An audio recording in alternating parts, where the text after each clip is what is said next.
Lecture 3. મનુષ્ય સુખી કેમ થઈ શકે? મંથકા દેહીને અતકું જ્ઞાન, જ્ઞાન નહીં તો પશુ સમાન. જ્ઞાન શરીફ. જીવનમાં જ્ઞાન સંપાદન કરવું એ પ્રત્યેક મનુષ્યની ફરજ છે.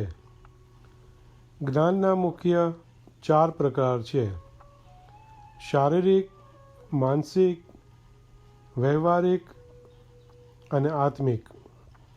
પ્રથમ પ્રકારના જ્ઞાન ઓછાવતા અંશે દરેક મનુષ્યમાં હોય છે, પરંતુ આત્મિક જ્ઞાન તો આપણા શરીરમાં રહેલી અપાર શક્તિઓનું મશીન યાની કે દિલમાંથી મેળવી શકાય છે.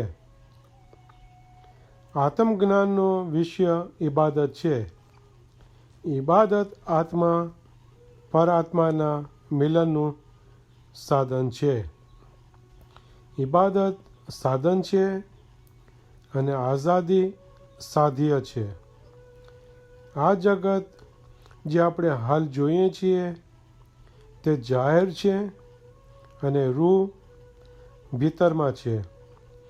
આ જગતના પદાર્થોનું પ્રતિબિંબ આંખની પૂતળી પર આવી પડે છે, જેના લીધે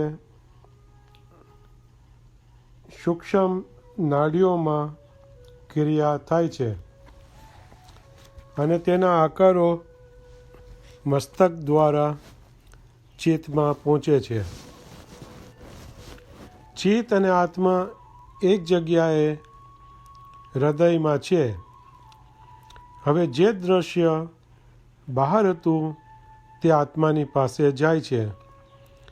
મતલબ કે જગત દ્રશ્ય છે અને આત્મા દ્રષ્ટા છે. અને જ્યારે બહારનું દ્રશ્ય ચિત્ત પર આવે છે ત્યારે ચિત્તનું રૂપાંતર થાય છે અને તેમાંથી વૃત્તિઓ પેદા થાય છે કે જે વૃત્તિઓનો આપણો રૂહ યાની કે આત્મા અનુભવ કરે છે. આપણી વૃત્તિઓ આપણા રૂહની સામે ઉત્પન્ન થાય છે, જેથી આત્માને વૃત્તિઓનો સાક્ષી કહેવડાવવામાં આવે છે. આત્મા પોતે નિરાળો છે, છતાં આ દુનિયાની ઘટનાઓ તેની સામે બન્યા કરે છે અને તેમાં તે તલ્લીન થવાથી પોતાના હાથે અને સ્વેચ્છાથી પોતાને ભૂલી જવાની હાલતમાં પોતાને લાવે છે. જ્ઞાન શરીફમાં મા બાપ ફરમાવે છે કે કેસરી સિંહ સ્વરૂપ ભૂલાયો, અજા કેરે સંગ અજા હોઈ રહ્યો. પોતાની અસલિયતનો ખ્યાલ કરી ઊંચે પહોંચવાની ઉમેદ રાખનારો ઊંચે જવા માટે વધારે કોશિશ કરે છે. પીર મા બાપ જ્ઞાન શરીફમાં ફરમાવે છે, દીદારી હોવે તો દિલ બાંધે, દીન દીન અતકા ને ધરે, એક મન હોકર નામ લેવે, પ્યુજી કા દર્શન સો કરે. પુરુષાર્થી અને મુર્શિદ કામિલ હાજીમામની કૃપાથી આ વૃત્તિઓનો નિરોધ કરતો, અદૃશ્ય શક્તિઓ મેળવતો તે જીવ એવી હદમાં પહોંચે છે કે જ્યાં તેને આત્મા અને ચિત્તનો ભેદ સ્પષ્ટ જણાય છે અને સત્ય અને અસત્ય તેને ચોખ્ખી રીતે સમજાય છે અને રૂહને પોતાના સ્વરૂપનો અનુભવ થાય છે. અને સાથે સાથે રૂહને પણ અનુભવ થાય છે કે એકાગ્ર વૃત્તિ પણ ચિત્તની એક અવસ્થા છે કે જે સદાકાળ રહેવાની નથી, પરંતુ હું યાની કે રૂહ સદાકાળ રહેવાનો છું. તેમજ ત્રિદોષ રહિત છું, એ દોષને જોઈ રૂને વૈરાગ્ય ઉત્પન્ન થાય છે. જ્યારે રૂને વૃત્તિ પણ દબાવી દે છે, આ અવસ્થામાં ચિત્તમાં કોઈ વૃત્તિ રહેતી નથી. ત્યારે અદ્વૈત એટલે એકતાનું સુખ પ્રગટ થાય છે, જેનું વર્ણન કોઈ અક્ષરથી અથવા ઉચ્ચારથી થઈ શકતું નથી. તે અપાર સુખમાં આકર્ષાતો અને તેમાં ખેંચાતો હોય તેવું તે જીવને જણાય છે. અને દૃશ્યમાં તમામ વસ્તુમાંથી પણ જે સર્વશ્રેષ્ઠ, સર્વવ્યાપી, અતુલ સુખ ભરપૂર છે, તે સુખ તેના દિલની સાથે જોડાઈ જાય છે અને તેની નજરમાં, વિચારમાં, શરીરના તમામ અવયવોમાં, દિલમાં અને રોમે રોમમાં કુદરતનો પવિત્ર રસ અને પ્રકાશ પ્રગટ થાય છે. આ અવસ્થા તે જીવને નસીબ થાય છે જે જીવ પોતાની હયાતીમાં કામિલ મુર્શિદ હાજરી ઇમામની સેવા કરી તેવણ મોલાની મહેરબાની મેળવી શક્યો હોય અને ઇમામના દિલને રાજી કરવાથી વહાદિનિયતની તેના માટે કૃપા અને રહેમત વરસે. તેવા ભાગ્યશાળી જીવના માટે આવી નિર્દોષ અને પવિત્ર સ્થિતિ પ્રગટ થાય છે. પીર મા બાપ ફરમાવે છે કે એ તો દોલત નબીઓ કેરી ઉસથી બાદશાહી નહીં ભલેરી. જગતના પામર જીવોને આ સુખ સપનામાં પણ મળતું નથી. તેઓ રાત દિવસ વિષયોમાં રચ્યા પચ્યા હોય, જેનું પરિણામ દુઃખ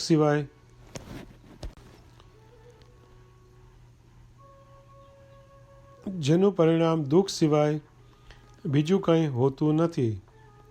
તેવા કલ્પિત ક્ષણિક સુખ માટે ફાંફા મારી પોતાની અમૂલ્ય હયાતી એને કુદરત તરફથી મળેલી બક્ષિશોને ગુમાવી તે જીવ આ દુનિયામાંથી નિરાશ થઈ મરી જાય છે. ત્યારબાદ તેને કોઈ પણ યાદ કરતું નથી. આવી હયાતી મરઘા, બિલાડા, બકરા વગેરે પશુઓ પણ ભોગવે છે. આવી જિંદગીથી શું ફાયદો છે? આકા સુલતાન મોહમ્મદ શાહે ફરમાવ્યું છે કે અલ્લાહુમ્મા સલ્લી અલા મુહમ્મદિન વ આલે મુહમ્મદ. હેવાન ખાય છે તેમ તમે ખાઓ છો, હેવાન પાણી પીવે છે તેમ તમે પાણી પીઓ છો, હેવાન બકબકાટ કરે છે તેમ તમે બકબકાટ કરો છો, જેમ હેવાન ખોરાક પછવાડે દોડે છે તેમ તમે પૈસાની પાછળ દોડો છો, હેવાન સૂવે છે તેમ તમે સૂવો છો, જાનવર બચ્ચા પેદા કરે છે તેમ ઇન્સાન બચ્ચા પેદા કરે છે. આવી રીતના જેટલા કામ ઇન્સાન કરે છે તે તો સર્વે હેવાન પણ કરી શકે છે. ત્યારે તમારામાં અને હેવાનમાં શું ફરક? તમો ખ્યાલ કરો. 184 ફેરા ફરી તમોને મનુષ્ય અવતાર મળ્યો અને મરીને પાછા હેવાન બનો, તેમાં શો લાભ? તમો ખ્યાલ કરો. તમારા દરજ્જાને તમો ઓળખો. તમારી ફઝીલત તથા સારો વખત રૂહને ઓળખવાનો છે. દીનદારો, મનુષ્ય અવતારમાં મળેલી કુદરતની બક્ષિશો હાથ કરો. દુનિયાની કલ્પિત મોટાઈનો ત્યાગ કરો અને આપણી પોતાની અસલની મહાનતાને ઓળખી તે શક્તિ અને ખરી મોટાઈ પ્રાપ્ત કરો. આકા સુલતાન મોહમ્મદ શાહે ફરમાવ્યું કે અલ્લાહુમ્મા સલ્લી અલા મુહમ્મદિન વ આલે મુહમ્મદ. તમો દુનિયાની મોટા ઈચ્છો છો પણ દુનિયાની મોટાઈ મેલી છે. તમો જાહેરને જુઓ છો, બાતુન જોશો ત્યારે તમારા કામ થશે. આકા સુલતાન મોહમ્મદ ફરમાવ્યું છે કે અલ્લાહુમ્મા સલ્લી મોહમ્મદ વાલે મોહમ્મદ. પીર સદરુદ્દીન એ ઉત્તમ દરજે પહોંચ્યા તેવું કોઈ કારણ નથી કે તમે ત્યાં પહોંચી ન શકો. ત્યાં પહોંચવા માટે માલની જરૂર નથી, પણ હિંમતની જરૂર છે. એ હિંમત હાલ તમારામાં નથી, તો એવી બુલંદ હિંમત તમે પેદા કરો. મૌલા મુર્તઝા અલી કલામ મુબારકમાં ફરમાવે છે કે અલ્લાહુમ્મા સલ્લી મુહમ્મદિન વાલે મુહમ્મદ. હિંમત બાંધો, જિકર જગાઓ, आप उलट अंदर हक देख, जाहिर बातून जो कुछ दिसता हक सही है सब में एक. ઇન્સાન દુનિયામાં રહે છે જેથી તેના દિલને દુનિયાની ચડતી પડતીના એવા અનેક મોજાઓની અસર થાય છે અને તે મોજાઓ મુજબ તેની વૃત્તિઓ ઉત્પન્ન થાય છે, જેથી તે જીવ ખુદાઈ વિચારોથી દૂર થઈ જાય છે. પણ વિધિપૂર્વકના અભ્યાસથી તેના દિલના ધબકારામાં પ્રેમની મીઠાશની તાસીર કાયમ રહે છે. પીર મા બાપ ફરમાવે છે કે ભલકા વાગે ભાવ કા, પડે પ્રેમ કા ઘાવ, જો પીડા હોવે પ્રેમ કી તો નૈણે નીંદ ન આए. અખંડ અભ્યાસ કરવામાં ન આવે તો તેથી દિલમાં રહેલી તાસીર ફીકી પડી જશે અને ખુદાથી દૂર થઈ જવાશે. પણ અખંડ અતૂટ અભ્યાસથી જ ચિત્ત વૃત્તિઓ જગત તરફ ન ખેંચાતા પવિત્રતામાં તલીન થઈ જશે. પીર મા બાપ ફરમાવે છે કે જેને કલેજે વાગ્યા બાણ ને તણા, તેની દ્રષ્ટિ અવર રાહ કેમ જાય, તેનું પીણ ચાલે મૃતલોકમાં, તેની સુરતી આકાશે જાય. ચિત્ત એક નદીરૂપ છે જેમાં વૃત્તિઓનો પ્રવાહ વહે છે, જેની એક ધારા વિષયના માર્ગે સંસારના સાગરમાં જઈ મળે છે અને બીજી ધારા વિવેક માર્ગે પવિત્ર સાગરમાં જઈ મળે છે. ત્યારે જીવ પોતાના દિલ ઉપરથી તૃષ્ણાનો ભાર કાઢી નાખે છે. ત્યારે દિલ નિરાળું બને છે અને તેવા અધિકારી જીવ પર હાજર ઇમામનો પ્રેમ અને રહેમત નાઝિલ થાય છે અને તેને પવિત્ર શક્તિઓમાં પ્રવેશ થવાનો હક મળે છે. પીર મા બાપ ફરમાવે છે કે જીવન મુકત જીવ આપણું દેખે, મહામુખ દિલ પલ પલ પેખે. ઇન્સાનની ઈચ્છા થાય કે હું ઇબાદત કરું અને આગળ વધું, પણ તેનું ચિત્ત ભટક્યા કરતું હોય છે, જેથી તે ધ્યાન સ્થિર રાખી શકતો નથી. આનું કારણ એ છે કે તેના દિવસભરના વ્યવહારમાં તે ઈર્ષ્યા, જૂઠ વગેરે ગ્રહણ કરે છે. કોઈની ચડતી તેની જોવામાં આવે તો તે મનમાં બળ્યા કરે છે અને પોતાના ગુણો પર તે કલંક લગાડે છે વગેરે અનેક પ્રકારના દોષ મનુષ્યના લૌકિક વ્યવહારમાં હોય છે, જે ચિત્તને સ્થિર થવા દેતા નથી. દીનદારો એવા શુદ્ર સંસ્કારોથી ચિત્તને સદા બચાવવું જોઈએ અને તેના બદલામાં ઉદારતા અને નિસ્વાર્થ વૃત્તિ ધારણ કરવી જોઈએ. ચિત્તને કેળવવા માટે સંસ્કારી માણસો સાથે મિત્ર ભાવ રાખવો કે જેથી મન નિરંતર પ્રસન્ન રહે અને દુઃખીઓને જોઈ તેના દુઃખો દૂર થાય. એવી ભાવના રાખવાથી જીવ સંસ્કારી બને છે અને જેથી તેનું ચિત્ત એકાગ્રતાનું સુખ ભોગવવા અધિકારી બને છે. જગતમાં ઇન્સાનને અનેક ફરજો બજાવવાની હોય છે. આ ફરજો જીવને લાગુ પડી કારણ કે તે અપૂર્ણ હાલતમાં છે. આપણે કંઈ પણ મેળવ્યું હોય તો તેથી પણ વધુ મેળવવાની તેમજ આપણે હાલ જે હાલતમાં હોઈએ તો તેથી વધુ સુખી થવાની અને વધારે ઉચ્ચ દરજ્જો મેળવવાની આપણા દિલમાં પ્રેરણા થાય છે. આથી સાબિત થાય છે કે જીવ હાલ અપૂર્ણ હાલત ભોગવે છે અને જેથી ઊંચે જવા માટે તેવા ઉચ્ચ કાર્યો કરવાની જીવની ફરજ છે. આજનું સાયન્સ સ્થૂળ વસ્તુઓનું જ્ઞાન આપે છે અને તેનું પરિણામ પણ સ્થૂળ રૂપમાં આવે છે. પરંતુ સાયન્સનું જ્ઞાન મેળવવા માટે સૂક્ષ્મ શક્તિઓની જરૂરત પડે છે કે જે શક્તિઓને આપણે જોઈ શકતા નથી. વિજ્ઞાનના શોધકોએ જો સૂક્ષ્મ શક્તિઓનો આધાર ન લીધો હોત તો આજે આપણે જે અવનવી શોધો જોઈ રહ્યા છીએ તે હસ્તીમાં પણ ન હોત.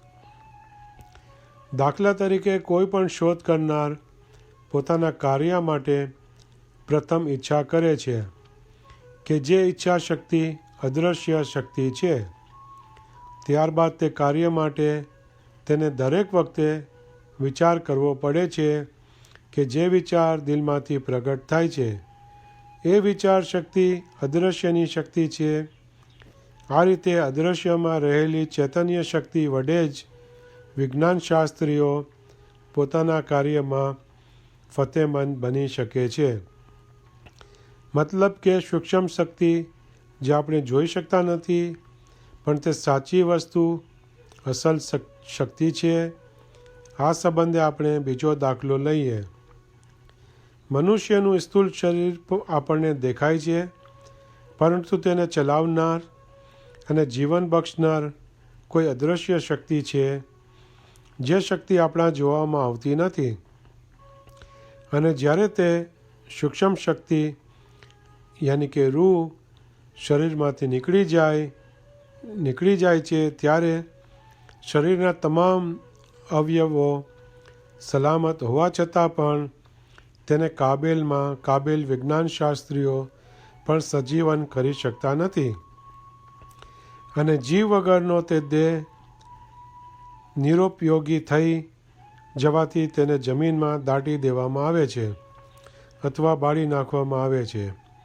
આપણે વિચાર કરીએ કે આપણા સગા સ્નેહી કે જેની સાથે આપણે હરતા ફરતા અને બોલતા અને જેની હસ્તી આપણા માટે આનંદકારક તેમજ આધારરૂપ હતી એ ઇન્સાન ગુજરી જાય ત્યારે એમાંથી એવી કઈ ચીજ નીકળી જાય છે કે જેના કારણે તે ઇન્સાનના દેહને એક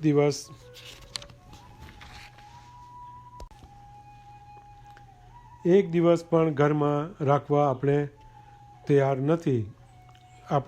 નથી થતા. ઉપરાંત તે મૃતદેહ આપણને તદ્દન ઉજ્જડ અને અત્યંત બિહામણું લાગે છે. આ ઉપરથી સાબિત થાય છે કે જે જાહેર દેખાય છે તે ઉજ્જડ અને પડછાયા રૂપ છે પણ તેની ભીતરમાં રહેલું ચૈતન્ય એ જ સત્ય છે અને ખરી હસ્તી પણ તે જ છે. પણ અજબ વાત તો એ છે કે ખરી વસ્તુ જે અદૃશ્યમાં રહી આ સ્થૂલને ગતિ આપી રહેલ છે તેને સદંતર ભૂલી જઈ તે હસ્તીને કલ્પિત કહેવી અને કલ્પિત હસ્તીને સાચી માની લેવી એ જ્ઞાનની ખામી નહીં તો બીજું શું કહેવાય.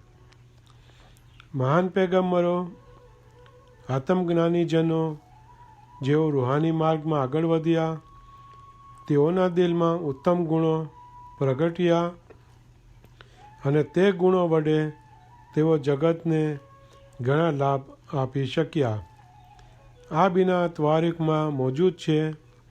જ્યારે સાયન્સના શોધકો તરફ નજર કરીએ તેઓએ સ્વાર્થ વૃત્તિને પોષી ખૂબ ધન એકઠું કર્યું, રાજ્ય લોભ વધાર્યો, હથિયારો વધારી પોતાના હાથે પોતાનો નાશ કર્યો અને સુખી દેશોની પ્રજાના રકત ચૂસ્યા, મતલબ કે પાક ખુદા અને તેના નિયમોને ભૂલી જવાથી સાયન્સ કે જે એક ઉત્તમ વસ્તુ હોવા છતાં તેથી કેવું વિપરીત પરિણામ નીપજ્યું.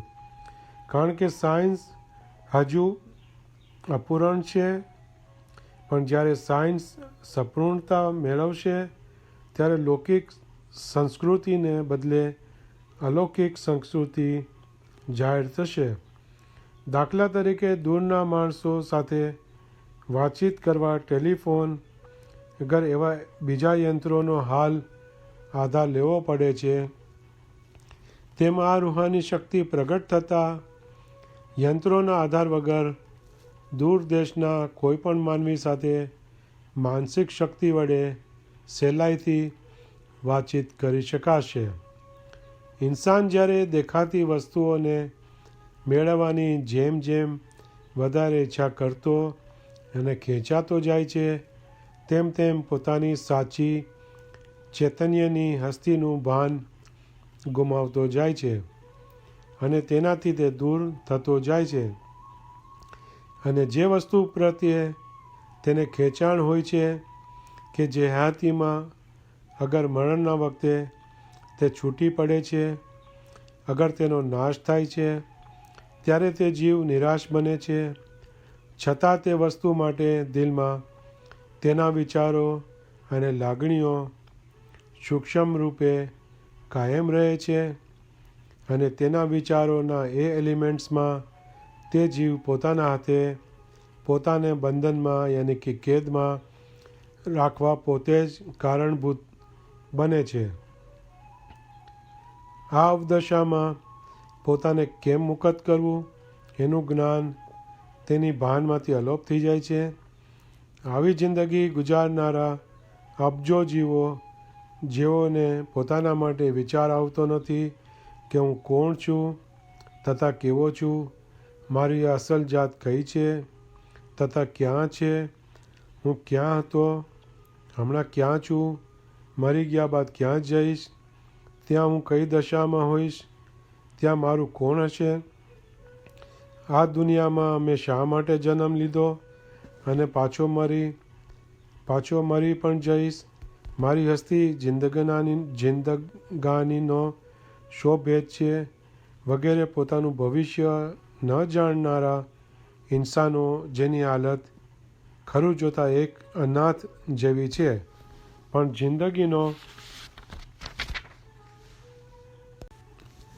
જિંદગીનો ખરો ભેદ અને પાક ખુદાની આ બધી યોજનાને પાર પાડવાના કાર્યમાં ફિરિશ્તા, મલાઈકો અને પવિત્ર મનુષ્યો કેવી રીતની સેવા બજાવી રહ્યા છે એ જાણી લઈ તે મુજબ જિંદગી ગુજારવાથી ઇન્સાન પોતાનો રસ્તો ઘણો જ સરળ અને નિર્ભય બનાવી શકે છે. આપણે યાદ રાખવું જોઈએ કે આપણા વિચાર કલ્પનાના એલિમેન્ટ્સની પ્રચંડ જાળમાંથી મુક્ત થઈ અસલ હાલતમાં પહોંચવા માટે હાજર ઇમામના મુબારક ફરમાન અનુસાર તેના નૂરને અખૂટ, ધીરજ, અપાર હિંમત અને સાચા હકીકી ઇશ્કથી તે નૂર પર મોહિત બની સમુદ્રની લહેરની માફક તેમાં સમાઈ અને પતંગિયું જેમ રોશનીમાં ફના થાય તેમ તેમાં ફના થઈ જવું જોઈએ. લેક્ચર 4 પિંડ અને બ્રહ્માંડ, જેનું કાલે વાંચન કરવામાં આવશે.